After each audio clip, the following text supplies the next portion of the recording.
What up? What up? What up? Welcome to the Thursday night recap of the Philadelphia Eagles versus the Minnesota Vikings. And you know, like I say, a win is a win is a win. We win again. But before I get off with the video, I want to say good game to the Philadelphia Eagles. It didn't start off as being a good game as far as I'm concerned, but once we figured out a couple of things, made a couple of adjustments, we started looking like the Philadelphia Eagles of last year with that run game. That run game was so potent. But before I get on with recapping, the game tonight, I want to start off by saying anybody that's new to the channel, don't forget to like and subscribe the video. One bird, one stone, because I need the likes, I need everything so that I can get in the algorithm so that the channel can expand. But enough of that. First thing that I want to touch base on after watching the game tonight is I don't know about y'all, but I'm just speaking from my own point of view. I was definitely not pleased with the play calling to Brian Johnson for like the first quarter and a half, almost up to halftime. I don't understand his play calling. Like to me, a lot of the plays that he was calling at the beginning of the game were stupid plays. I saw a lot of Jalen Hurts run plays, and the point that I'm understanding is if you have running backs that you pay to come in the game to run the ball, why are you calling running back running plays?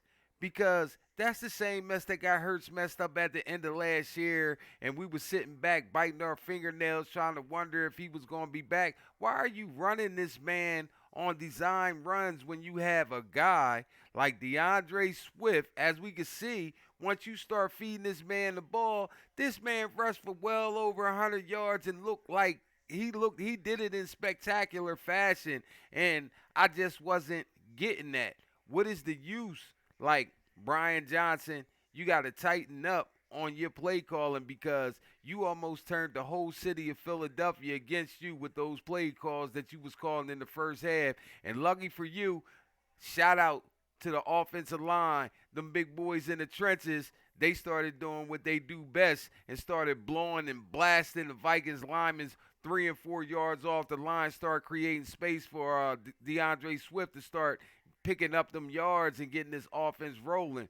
But as a whole, I would have to give the Philadelphia Eagles offense a C plus for the game tonight. I'm not gonna give them a B. I'm not gonna give them a D, but I give them a C plus because they started off kind of slow and lackluster. The play calling was kind of off, but we got it together a little bit, got things rolling, and it's to me, I look at this like this is just a stepping stone, just a little block, to get us rolling for the next couple of games. Now we got 10 days off to sit back, relax, heal up, start game planning because we got another primetime game coming back next Monday against the Tampa Bay Buccaneers down at Buccaneers Stadium.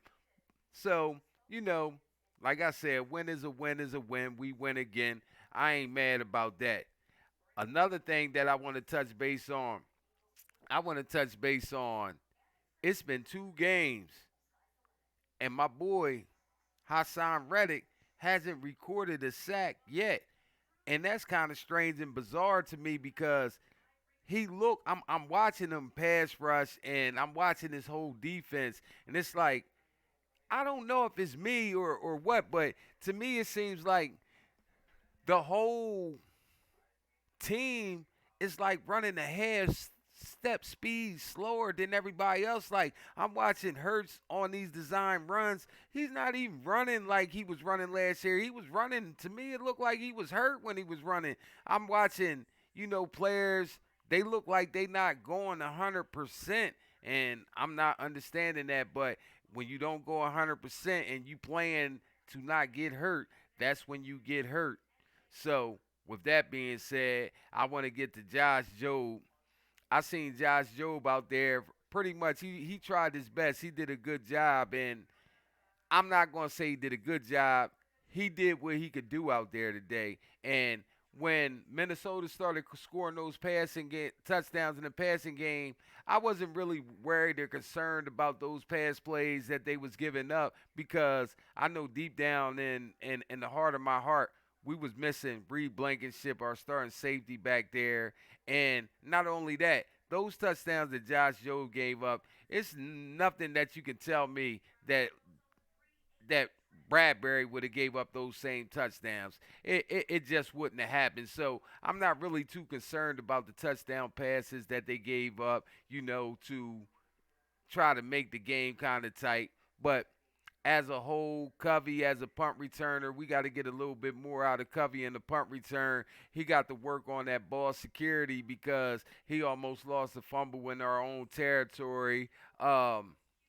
I want to give a shout out to that defensive line because that defensive line, they stopped the run. They held them to I think it was less than 40 yards rushing the whole game. Every time I looked up, it was penetration by the offensive line. I got to give Jordan Davis credit because Jordan Davis was getting off that ball and he was getting in there creating pressure. Sweat, BG, everybody as a whole. I got to give a special shout out to Cunningham because it's like Cunningham was all over the field making tackles and making plays for the defense. Slay, even though Jets ended up with 100 and something yards receiving. Like, I still feel like Slay did a wonderful job on him because if you ask me, I think all those yards that Jefferson got, some of them, it was like semi-garbage time because we was already up by 2 scores and, you know, you're going to always get more yards when you're down by multiple scores and you're trying to generate some offense to try to get your team back in the game. And it was like we pretty much was just sitting back on some things. We not going to give up the deep ball. We not going to give up nothing over the top. So we letting them get those shallow crosses, the crosses, and a lot of things underneath because just didn't want to give up the long ball. So, Slay did a decent job. But other than that, man, I just want to say, Brian Johnson, you better tighten up. This message for you because, as you know, because you've been here for a while as a quarterback coach, you know how easy that the city of Philadelphia can turn on you. The city of Philadelphia can turn on you in the drop of a hat. You seen it happen to Jonathan Gannon last year. Like, turn, like, I don't know what's going on. I don't know if you saving the best plays for as the season progress or whatever, but if you got a play that's working, the running game, you can't stop the running game, man. Don't deviate from what's working. I would rather sit back and watch you methodically run the ball down somebody's throat and get a touchdown or a field goal or whatever it is, as opposed to keep calling these design runs to Jalen Hurts. We cannot afford to get that man hurt. He's our franchise. Like, come on, man. Chill with the Jalen Hurts run plays, man. You got people that's in the offensive backfield that we pay to do stuff like that. Let them do their job. Let Hurts run when necessary. Like those little goal line push plays where we let him do stuff like that. Let him run when he's back in the pocket and line and the protection breakdown and stuff like that. Let him run on like, man, don't be calling no design plays, quarterback draws and stuff like, man, you got running backs that, as you can see, that's capable to do that kind of stuff. Let everybody step up, let everybody man up and do their job and stop putting Jalen Hurts at risk because that's what I'm saying. Like, I understand that you go all the way back to Pop Warner with Jalen Hurts, but you can't keep putting this man at risk like that because the season is too young, and we know the success of our season is riding a whole lot on the back of Jalen Hurts, man. Just chill on those design quarterback runs because I'm going to tell you like this. If he get hurt off of a design quarterback run, you might as well run your ass out of town. Let me be the first one to tell you that because this city, this town, this football loving city of brotherly love, Philadelphia, Pennsylvania, they gonna turn on your ass. So just heed the message, heed the warning. We still with you. We still riding with you. But chill off of those design quarterback runs because we don't need them right now. Now, I just want to say I got to give a shout out to my boy Jake Elliott, nailed the 61 yarder. You know, I always keep saying that he's a top notch, one of the best kickers in the game.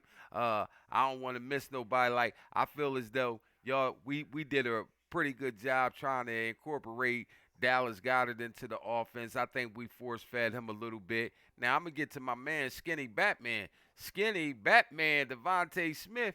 Man, that boy is a beast. Man, listen, man. Skinny Batman's gonna have a great year and a great season, man.